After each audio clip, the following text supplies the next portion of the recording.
Good morning, everyone. Um, just sitting here. I have a message. I'm not even sure how I'm gonna put it together, but I know it starts with love. Love. Love is the most powerful thing in the universe. Love. In a lot of my messages, I talk about find your purpose. You find your purpose, and you can find yourself, and all this and that, and whatever. Right now, I want people to find love. Okay? Love. That love is yourself. You, yourself. Love yourself. In order to love yourself, you have to accept yourself for who you are, what you are, how you are. The good, the bad, the ugly. Everything about you, from your head to your toes. You have to love it all. The problem in this world is we don't love ourselves, and that's why it's so much chaos in the world. How can you love somebody else when you can't love yourself? In order to love yourself, you have to accept you and know that you are created unique and different than everyone else. You don't have to change up to be like anyone else. You don't have to act like anyone else. You just you. And I feel like the reason why the world the way it is because no one knows how to be themselves. Because you was only taught how to be someone else. Be a doctor because they make money. Be a music artist because you can travel the world. Go look that, be this specific shape, then people will love you. Have this type of hair, then people will accept you. Talk this way, then people will understand you. All our lives was taught how to be someone else because that's how we was programmed from day one. Don't be too loud. Don't be too quiet. Don't let people see you. Stand up for yourself. Stop acting like that. Don't be like your daddy. Don't be like your mama. Don't be like those people out there in the streets. All your life, that's all you've been taught, how to be everything but who you were supposed to be. Don't say that word. Don't do this. Don't do that. Give me 1 second. Oh, he gone back to sleep. Like for myself, I was taught you had to dress a specific way. Don't be too loud. Make sure everything around you is a specific way. I can't even wear like a hoodie. If I have a hoodie on, don't walk around with no hood on your head. Don't act this. Don't act like that. All my life I was told what not to do. Don't touch this. Don't touch that. It's like I was put in a mental jail before I even knew what a real jail was.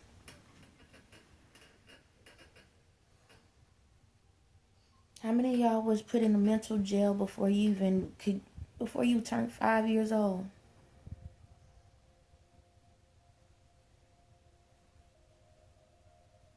That's the reason why the world the way it is, because you was put in a mental jail before you even knew what a real jail was. All your creativity, all the love, all the understanding of who you was thrown out the door. How many of y'all have parents that tell you what jobs to pick and how to dress and how where to go at? And don't get me wrong, we do need some type of form of guidance. How many of y'all try to draw pictures and stuff when you were small to show your parents and they didn't care about it? Or they did care about it, but then they told you how to recreate it. Babe, that's so pretty. That's so nice. Well, you should have did this. You should have did that. You should have, could have, would have. How many of y'all told somebody, I'm going to be the president one day. I'm going to have my own record company one day. I'm going to have my own clothing design one day. I'm going to be a teacher one day. We don't have the money for all of that. So how are you going to become that? We don't, you're not smart enough. How are you going to be that?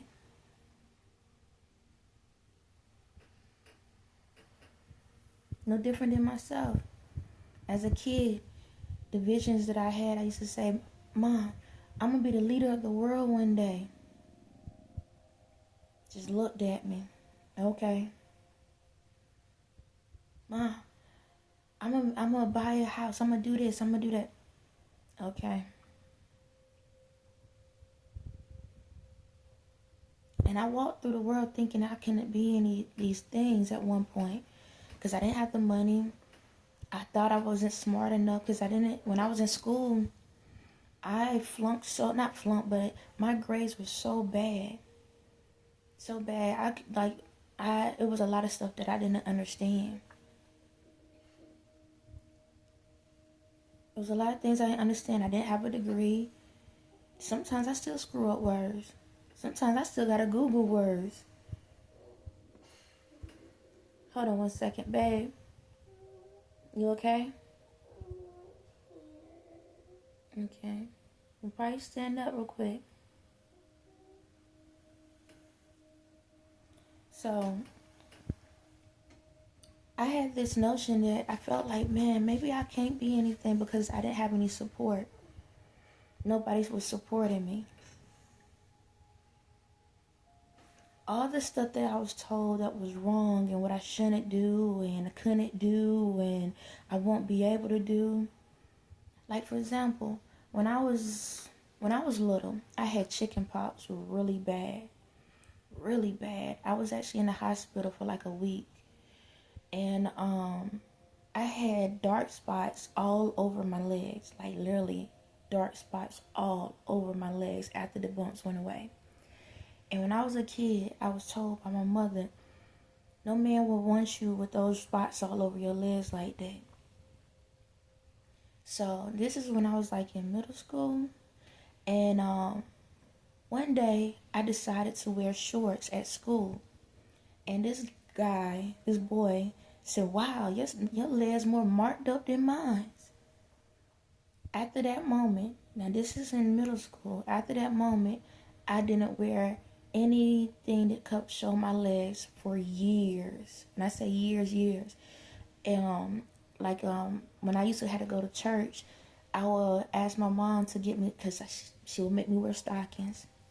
I would make sure that I double them up or triple them up so you couldn't see my leg, the colors of my legs. Because of those comments both of them gave me.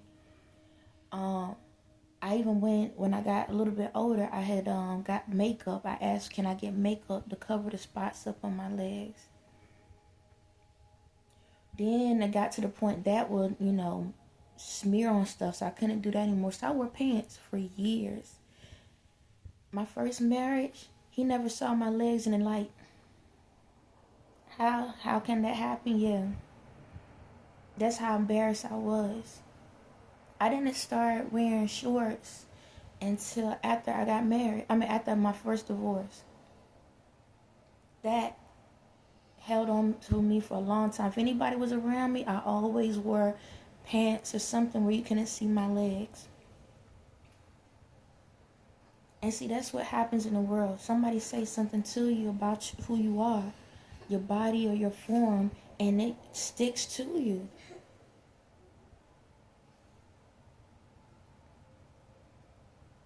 It sticks to you. And that can control a lot of things that go on in your life. A lot of places I didn't want to go to and stuff just because of that. Now I'm older. Guess what? Those marks are gone. They're gone. And I sit back and I look at my life. I'm like, Dad, look at how many times I was ashamed because I cared about what other people thought of me. So to me, those was little marks on my legs. But to you, that could be your personality. It could be the way you dress. It could be the way you talk. It could be the way you think about things in life. How many years you hold on to those things and it hinders you? It hinders you. It's right there, babe. No, not there. Oh, you want that? Okay, go ahead. It hinders you. It puts you in a position where that's why you don't love yourself. Because the other people didn't love you for who you was. Now, we all can learn something new.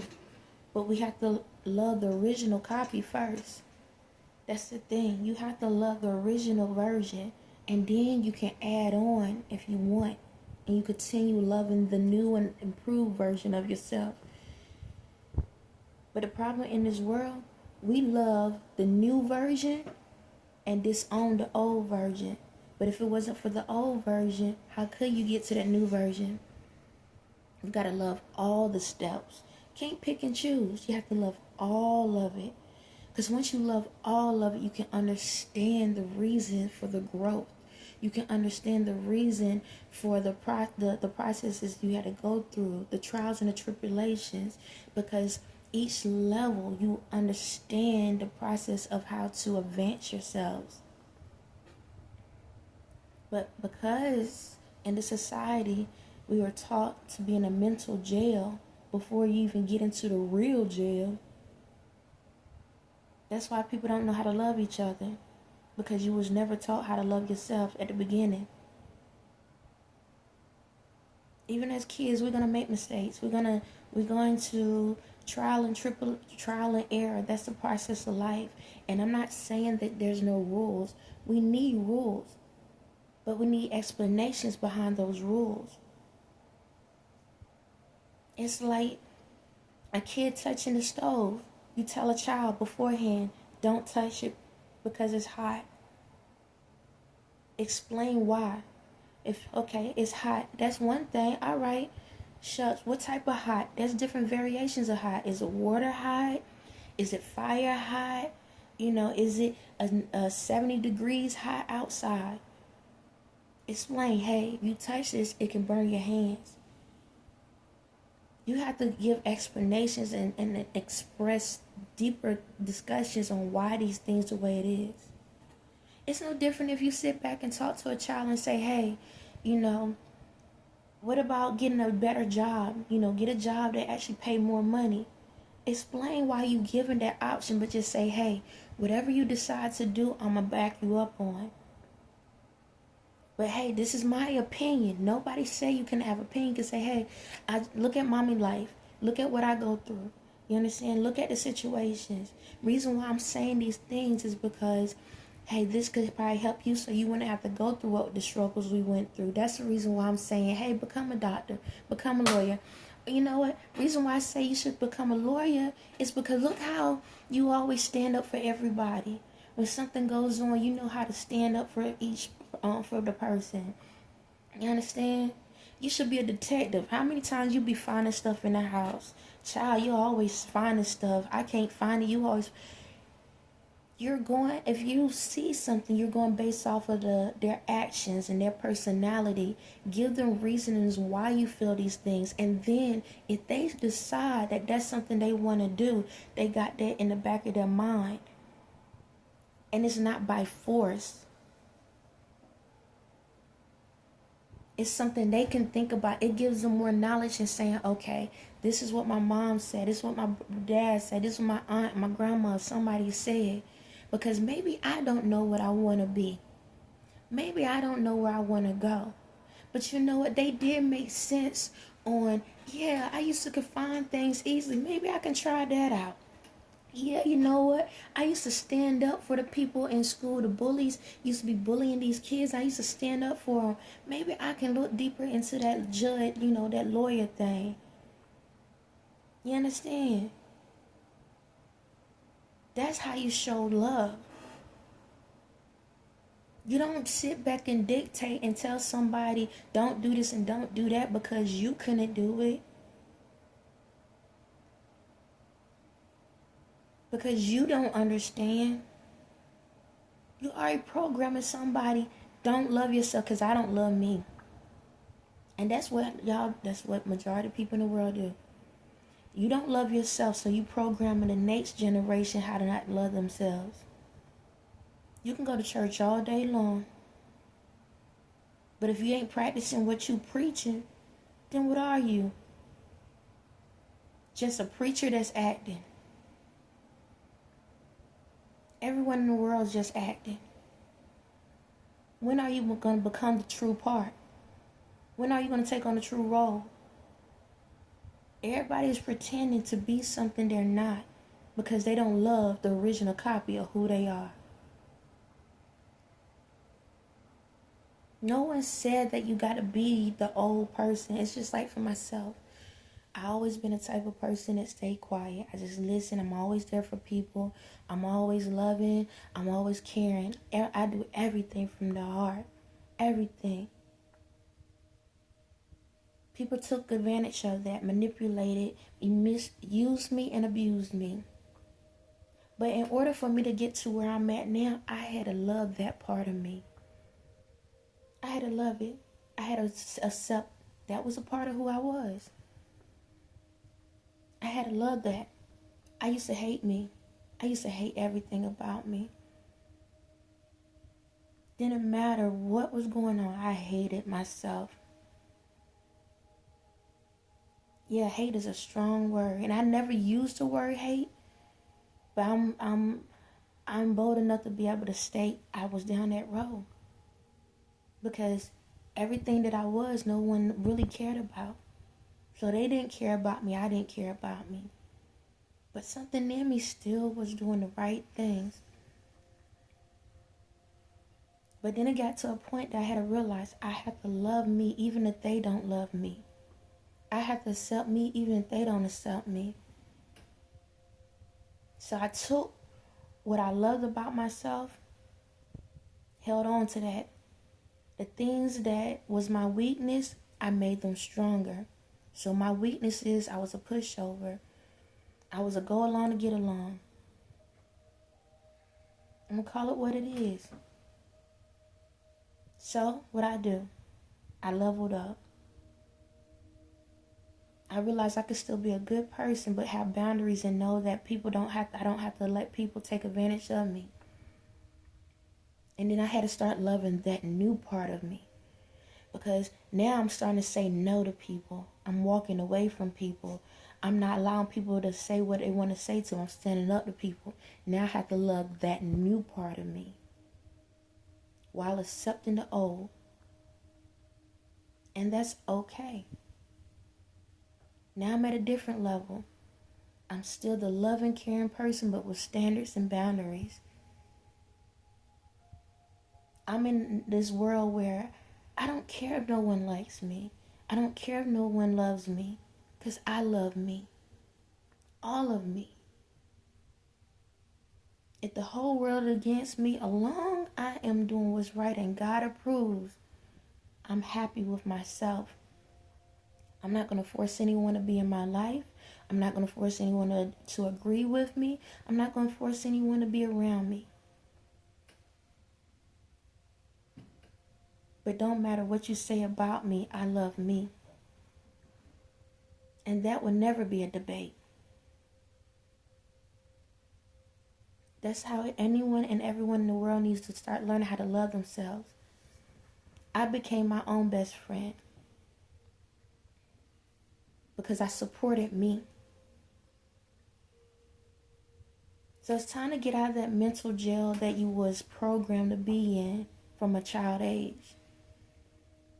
Start loving everything about yourself, no matter what people think. We are all created differently. The main thing is Once you learn how to love you, you're going to start appreciating you. You're going to start taking care of you. You're going to understand you. And once you do that, you're going to see you within everybody else. Once you see you within everybody else, you have finally accomplished the word love. On that note, y'all have a blessed day.